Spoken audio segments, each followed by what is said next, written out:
Okay, and back to my bookshelf tour. By now I would have gotten that. I'm at 39 or 40 of these. Um, with what's probably just going to be a short little stub. We're going to finish off the ground floor here, and then we will range around into randomness and chaos if it hasn't been already. So my very small collection of movie books. Film Theory and Criticism, Introductory Readings, third edition, edited by Gerald Mast and Marshall Cohen, which University of Regina, which I probably did not get it at, so I must have gotten it secondhand. And we got in there. We have Finding Your Purpose, Barbara Ram, ISBN, Monroe's. Maybe this is, and Wayne C. Booth, The Rhetoric of Fiction, Chicago, 1960. I don't know why I have those in there. This is a little thing for, oh, it's, maybe this is, would, maybe this is my Jaja's book originally.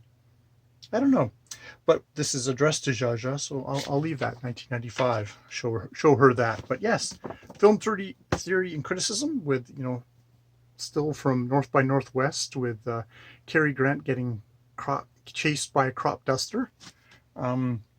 With its expanded range of selections and extended historical coverage, the third edition of a highly popular text on film aesthetics features major editions of contemporary topics in film theory, including psychoanalytic, feminist, and Marxist approaches, which are probably horribly out of date now, or at least, our old guard getting pushed out by whatever new guard of things. I don't know if I've read too terribly much of that. Let's see who they've got in here.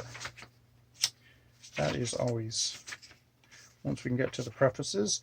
We've got Film and Reality with the Krakauer, Bazin, Arnheim, Earl, Perkins, Durden, Wreckage, Hudovin, Einstein, a name I actually recognize, Metz, Gutzi, Umberto Eco, Cavell, Andkin, Munster, and Susan Sontag.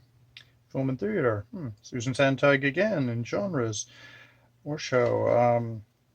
Pauline Kael. Maybe there's some stuff here I should have. Kenneth Tynan. Garbo. And so an interesting book on film theory and criticism. I watch a lot of podcasts. Not watch. I listen to a lot of movie podcasts with kind of working movie critics, some of whom aren't afraid to have a little bit on the way of film theory enter into their discourse. And so might be a thoughtful thing to think. And then I've got this one, which I do believe, also by Gerald Mast. Apparently he must have been, it's a short history of movies, 5th edition, which, okay, well, that's something that might not be bad to look through. I do actually watch movies before the date of my birth, 1968. So could pick up some titles there to watch, not just Citizen Kane. Here, let's do, before I get to the non-book book, we've got Mosby's Canadian Textbook for Support Workers, which is, holy crap, I need support to just hold this thing up. It is, yes, that's what it says on the tin, a book for support workers. I can't say as a support worker. I've referred to it since I took it in my classes to get accredited as a support worker. Accreditation. It's a kind of accreditation in Canada. They like you not to just be out of high school. They do actually kind of like if you've got some paper behind you that they've taken some courses, which, to be honest, I feel like in comparison to kind of like taking more kind of university work, that's sort of what I did. Couldn't get into the university one. They were all filled up. So I just took what I could and probably ended up getting the same job anyways. So it's one of those kind of reference books that's not bad to have on hand. Though I find each particular individual is so particular that You need to kind of focus on them, and usually on the healthcare professionals who are above a support worker, who give us direction, which we then follow, is the best way to go. And other than, you know, keeping our own ethics and humanity in there, trying to follow the expertise of people who've done a lot of study and work on that is where I usually come down on.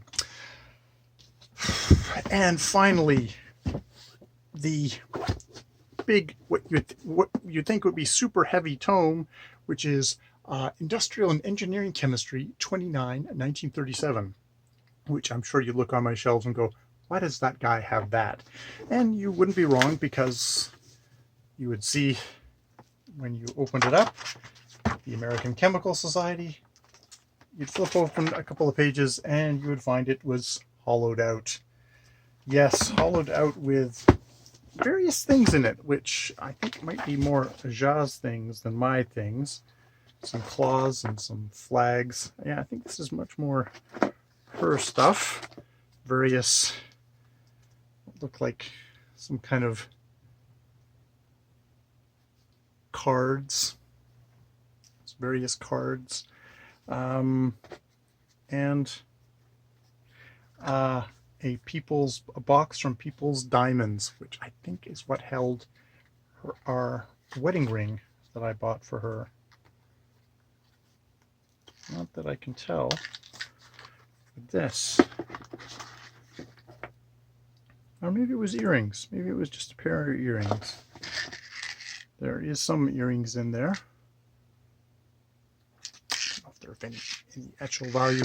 But yeah, so what a thing to end off the official bookshelf tour with, but a hollow box that someone has dug out all the pages of and hollowed it out to be able to hide stuff in. You know, it's